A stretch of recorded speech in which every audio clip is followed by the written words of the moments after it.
1st of October.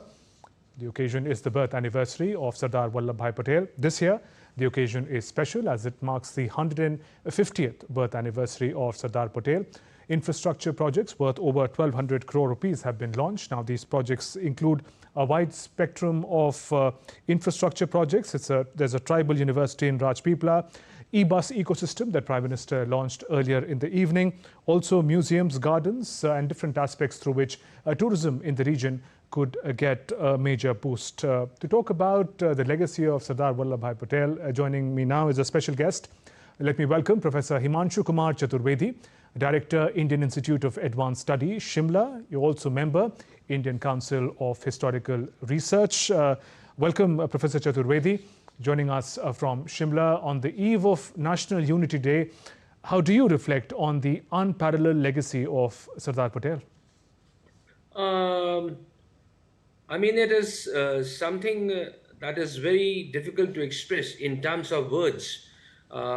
Because being the student of history, I don't find any, I'm not comparing him to anyone, but I don't find anyone taller than him. The way he faced the issues, the way he resolved the issues, and the way he gave a solution, a permanent solution to the issues. Those are the things that makes him so taller, and the right title, the Sardar. Today we are celebrating tomorrow we'll be celebrating the 105th anniversary. And considering the amount of challenges and the problems that he had on his sleeves, it's simply unimaginable how he brought a bloodless revolution to bind this nation, which everybody in the West thought, most of the people in the West thought, that it is going to be a new Balkan region in the Asia,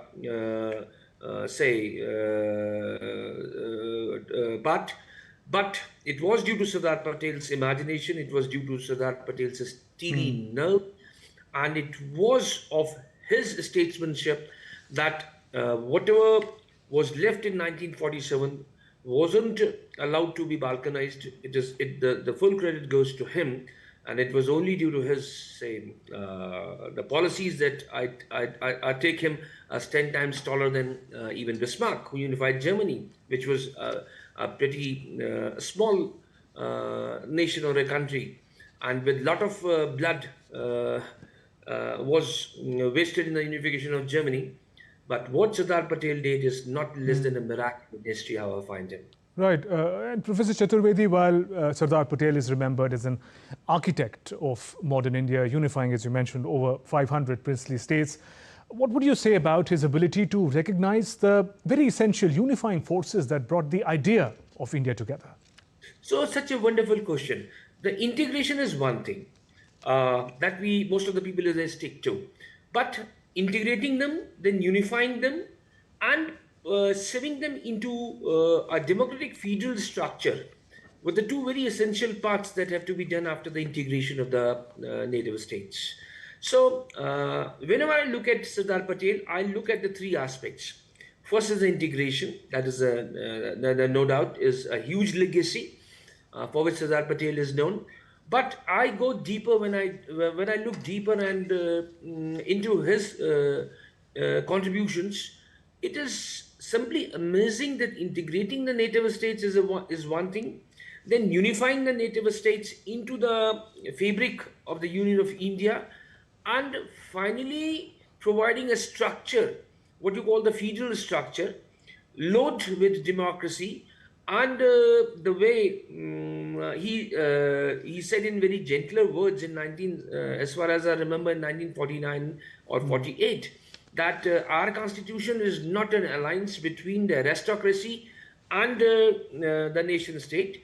Our constitution is an alliance between the people of India and their aspirations. So in native states, integrating them, unifying them, and then creating a federal structure with full of democratic ideals. This is perhaps one of the biggest, legacy of Sardar Patel that we are celebrating in this hour. Right. And on the eve of National Unity Day, how did Sardar Patel's ideas and actions about unity and diversity distinguish him from others? I'm also asking this question in the context that he's also Gandhian, a follower of Mahatma Gandhi, but he makes use of force where it's required for the cause of the nation. Whereas I look at the other way. I feel that he did not look at India or Bharat as unity in diversity. He has some kind of a perfect, say, notion or a perfect picture that this is a nation with a history of more than 7,000 years. And this is a history which we say that,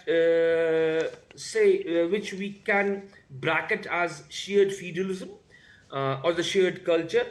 So while building up this nation, he never touched on the cultural aspects of any region. That was very important to him.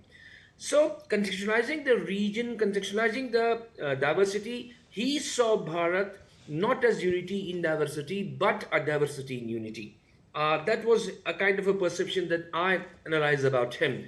So, considering these things and the geopolitical issues in the process of building up the nation, there were other considerations also, like the feudal structure needed some solid kind of a political system or the administrative system on which he was very clear. And the way he created the feudal democracy, if you go through his speeches in the Constituent Assembly, if you go through his speeches on how he looked at democracy, on how he looked at the integration, he didn't have any kind of a malign intention towards any native state which came in and into the Indian Union. Apart from Hyderabad, the story is as big as a story as Kashmir, let me tell you very frankly. What he called Hyderabad a cancer in the belly of India. So the way he handled Hyderabad, so it was solved, but Kashmir was not handled. It was transferred from the Ministry of State at a very alarming hour. So these are the details of the history that I don't want to get into it. But he had in mind the diversity of the unity. I mean, all the people are the same. They came from the same roots, and we are the branches scattered all over India. So the way he created that democratic ideal of feudalism without touching on the the identity of any culture, that is the most brilliant thing to happen. The legacy of Sardar Patel is all about to me. Right. Professor Chaturvedi, you mentioned about the example of the Hyderabad's unification, the most popular one that people are aware of. As a student and teacher of history, could you also give us some anecdotes which may not be so well known about the legacy of Sardar Patel that you could share with us that sort of sets an example of the kind of ideas and action that he brought forward? Right. There's a plethora of literature scattered here and there. But until and unless you have got a clear-cut idea that how in the 19th century, the colonizers went on making the political compartments or the linguistic compartments or the cultural compartments of this great nation. And precisely the answer to your question is, by the beginning of the 20th century, one thing was, say, very famously told about India, that the day the Britishers will leave, this nation will be in so many pieces that it will be hard to count upon. And this is and India was taken as the latest example in the course of history in those times, as the latest example of balkanization. And that balkanization was preached, was developed, and not only being told by the Western, ideologues, or even people like Winston Churchill, or say if you go for the foreign policy documents of the United States of America in the early days till 1965, they all had a very clear notion that this is going to be a Balkan region, like the way the Ottoman Empire was scattered. Same thing will happen to India. But he proved them all wrong until and unless we go into that balkanization theory and how it was woven up and how it was invented and how it was supported by the colonialist rulers and ideologues in the West or in the Occidental, ideas and theories, then only when one can only understand that what is the contribution of Sardar Patel at large. Right. Because there's a word what you call paramountcy. It will end the day British will leave. And the paramountcy, to the best of my knowledge, has never been defined what is paramountcy in legal terms. So he had, that was something kind of more than a Titanic kind of a, say, thing that he had to face. And what he did in, say, last 4 years, I mean, it is unimaginable to me and is unparalleled to me in the history of the world, whatever knowledge I have gained, whatever I have studied. And come 2025, we are observing 150th birth anniversary of Sardar Patel. Prime Minister Narendra Modi is in Gujarat, in Ekta Nagar. We were showing visuals of a host of development projects that he launched in the area for Ekta Nagar. But of course, as far as legacy of Sardar Patel goes, there are programs that sort of cover the length and breadth of the country. Ek Bharat, Shresth Bharat is one such initiative by the government. How do you see, if you see in its entirety, how do you see these as a fitting tribute to legacy of Sardar Patel? I believe that history is the soul of the nation. And that soul, is very important to us. So I'm talking about history. The way Sardar Patel had been treated in the history books, the way he has been sidelined, the nation must know what Sardar Patel is all about. What I said earlier, that I don't see a bigger persona than Sardar Patel in the course of history, at least before 20th century and after 20th century.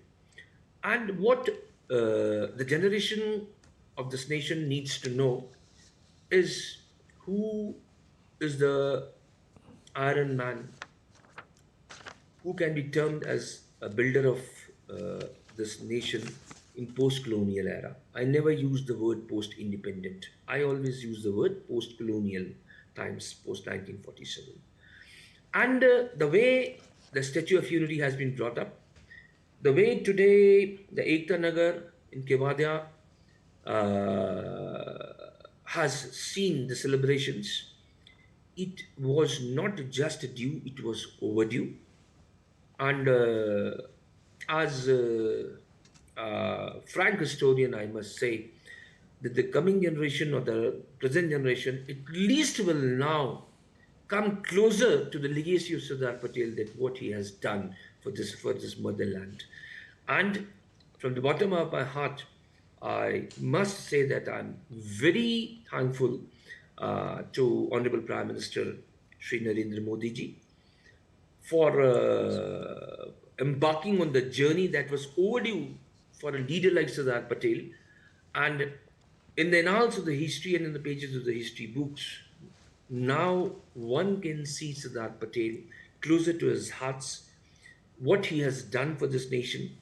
So this is simply a much awaited thing that is happening today, to the best of my conscience. On that note, Professor Himanshu Kumar Chaturvedi, thank you very much for joining us on the News Hour, sharing your